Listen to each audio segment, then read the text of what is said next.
మహాభారతం అధ్యాయం 53 సంజయ్ రాయబారం.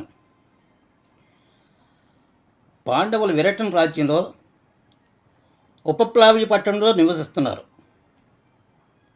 అక్కడి నుంచే వారి స్నేహితులందరి వద్దకు దూతలను పంపారు. దేశం 4 దిక్కుల నుంచి సేనలో పట్టణానికి వస్తున్నాయి. అతి త్వరలోనే పాండవుల సైన్యం 7 అక్షోహిణులకు చేరుకుంది. కౌరవులు కూడా సైన్యాన్ని బాగా కూడగట్టారు.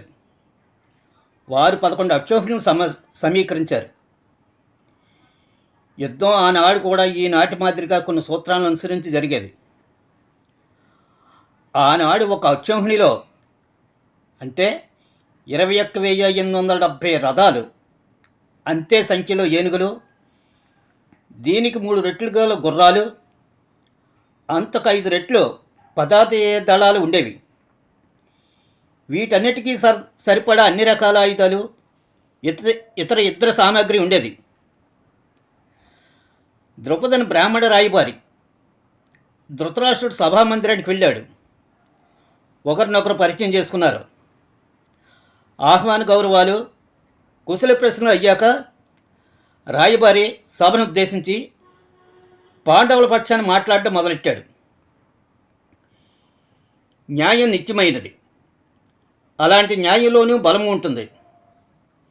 మీ అందరికీ తెలిసిన విషయమే, నేను మరలా చెప్పనక్కర్లేదు. ధృతరాష్ట్రుడు, పాండు ఇద్దరు విచిత్ర వీరుని కుమారులు. ఆచారం ప్రకారం వారిద్దరికీ తండ్రి ధనంపై సమాన హక్కులున్నాయి.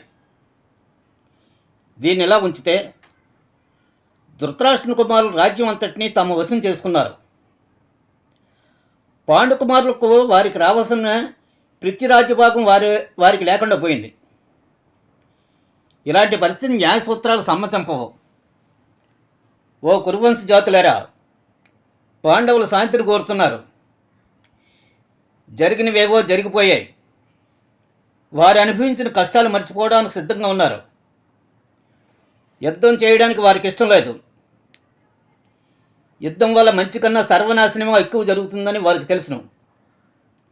కనుక వారికి రావాల్సినవన్నీ వారికి ఇవ్వండి. ఇలా చేయడం న్యాయసమ్మతం. ఇది వరలో అనుకున్న ఒప్పందం ప్రకారం ఉంటుంది. కనుక ఈ విషయంలో ఎలాంటి జాగు చేయవద్దు అని రాయబారి చెప్పాడు. ఈ మాటలు విని బుద్ధిమంతుడు, దైవవంతుడైన భీష్ముడు అందుకుని, దైవకృప వల్ల పాండవులు బాగున్నారు. చాలామంది రాజులు దన్ను కలిగి ఉన్నప్పటికీ యుద్ధం చేయడానికి బలవంతులైనప్పటికీ వారు యుద్ధోన్ముఖులే లేరు. ఇప్పటికీ వారు శాంతినే కోరుతున్నారు.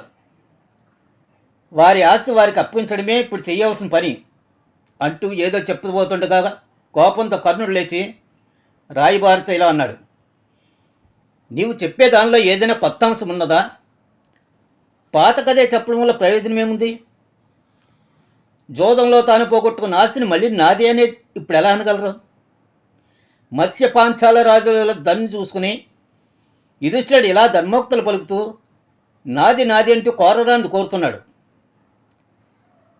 దుర్యోధను నుంచి ఏది భయపెట్టి తీసుకోలేరు. ఈ సంగతి నేను నీకు చెప్తున్నాను. 13 ఏళ్ల కాలంలో వారంతా ప్రచ్ఛన్నంగా ఉండటానికి భాష చేసి పాండవులు అలా చేయలేదు. తిరిగి వారు మళ్ళీ 13 ఏళ్ల కాలం ప్రచ్ఛన్న జీవితం గడిపి రావాల్సిందే అన్నాడు.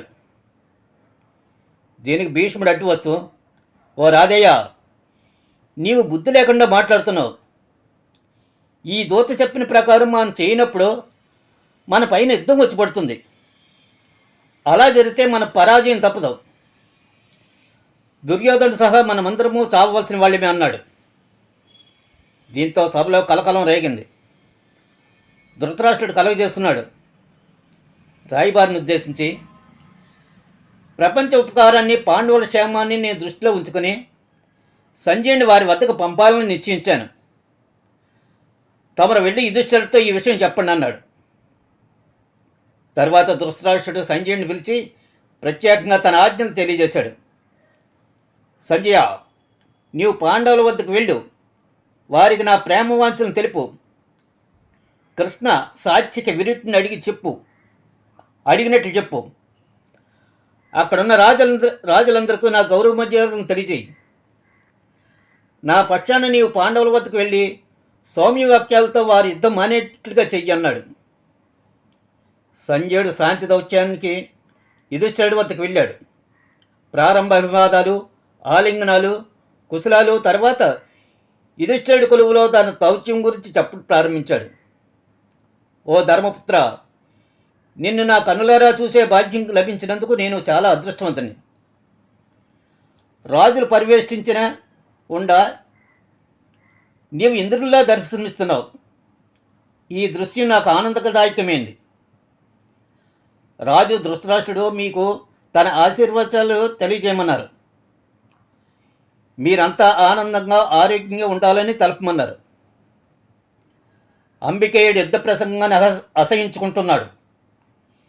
నీ స్నేహాన్ని కోరుతూ శాంతి కోసం మిక్కులు కోరుకుతూ ఉన్నాడని చెప్పాడు. సంజయుడు చెప్పింది విని యుధిష్ఠిరుడు ఎంతో సంతోషించాడు. ధృతరాష్ట్ర పుత్రులు క్షేమంగా ఉన్నారని భావిస్తున్నాను. మనమంతా ఒక సంజూత మరణం నుంచి బయట రక్షించబడ్డాం.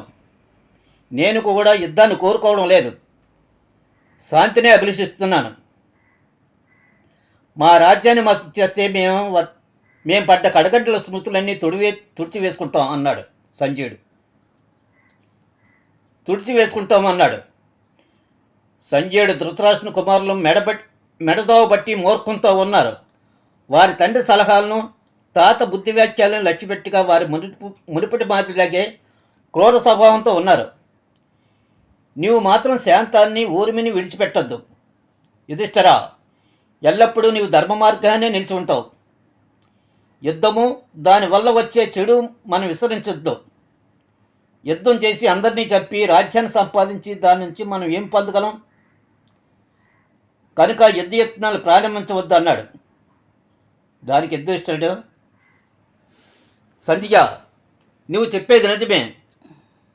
ధర్మ మార్గంలో నిలబడటం గొప్ప విషయమే. కానీ మేము తప్పులు చేస్తున్నామా? ధర్మం, న్యాయం, సూక్ష్మత శ్రీకృష్ణుడికి తెలుసు. ఇరుపక్షాల క్షేమం కోరేవాడు. వాసుదేవుడు ఎలా చెప్తే అలాగే చేస్తానన్నాడు. శ్రీకృష్ణుడు అందుకొని, నేను పాండవుల క్షేమాన్నే కోరతాను. ధృతరాష్ట్రుడు అతని కుమారులు కూడా సౌఖ్యంగా ఉండాలనే కోరుకుంటాను. ప్రస్తుత అంశాలు చాలా కష్టతరమైనవి.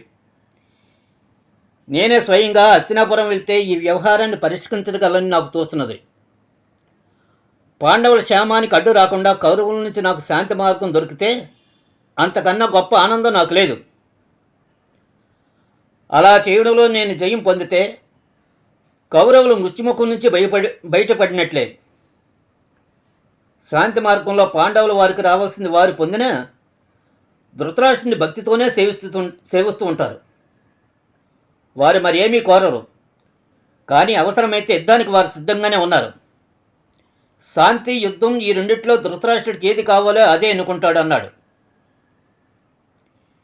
యుధిష్ఠిరుడు సంజయుని ఉద్దేశించి, సంజయ, నీవు కౌరవ సభకు తిరిగి వెళ్ళి అంబికేయుడితో నా మాటగా ఇలా చెప్పు. మేము చిన్నవాళ్ళగా ఉన్నప్పుడు నీ ఔదార్యం వల్లనే మాకు రాజ్యభాగం వచ్చింది. ఒకమారు నన్ను రాజుగా చేసిన నీవు ఇప్పుడు మా భాగం మాకు లేదని, మమ్మల్ని ముష్టిపతికి పతమని, ఇతరులు దాతృత్యంతో జీవించమని ఎలా చేయగలవు? ప్రియమైన మా పెద్ద తండ్రి, ఈ ప్రపంచంలో ఉండటానికి మాకు కౌరవులకు చాలా దేశాలు ఉన్నాయి. కనుక మన ఇరువురు మధ్య శత్రుత్వం వద్దు. ఈ ప్రకారం మా పక్షాన్ని నీ ధృతరాష్ట్రుడికి వివరించాలి. పితామహునికి నా ప్రేమ వందనాలను తెలియజేయి. తన మనుషులు అందరినీ సౌఖ్యంగా తగులు లేకుండా ఉండగలిగే మార్గాన్ని చూడమని చెప్పు. ఈ కోరికనే విదురుడికి చెప్పు. మా అందరికీ ఏది మంచి మార్గమో ఆయనకే బాగా తెలుస్తుంది. కనుక అతడు ఏదైనా సలహా ఇస్తాడు. దుర్యోధనుడికి ఈ పరిస్థితి అంతా చెప్పు. నా మాటగా ఇలా చెప్పు. ప్రియమైన తమ్ముడా, రాజ్యాన్ని పాలించే రాజకుమారులైన మమ్మల్ని మృగచర్మాలను ధరింపజేసి అడవుల్లో నివసించేటట్లు చేసావు. గొప్ప రాజ్యసభ మధ్యలో మా భార్యకు అపచారం చేసి బాధపెట్టావు. వీటినన్నింటినీ మేము శాంతితో భరించాం. ఇప్పుడు న్యాయసమ్మతంగా మాకేది వస్తుందో దాన్ని ఇవ్వు. ఇతరుల సొత్తు కోరుకోబోకు. మేము 5 అదము 5 ఊళ్ళు ఇచ్చి శాంతిని నెలకొల్పు. మేము సంతృప్తి చెందుతాం. సౌఖ్య మార్గమైన యుద్ధమైనా మేము సిద్ధంగానే ఉన్నామని చెప్పు అని కురు రాజ్యసభలో చెప్పవలసిన విషయాలన్నింటినీ సంజయుడికి కూలకాషంగా వివరించాడు యుధిష్ఠిరుడు. సంజయుడు శ్రీకృష్ణుని వద్ద పాండవుల వద్ద సెలవు తీసుకుని హస్తినాపురం తిరిగి బయలుదేరాడు.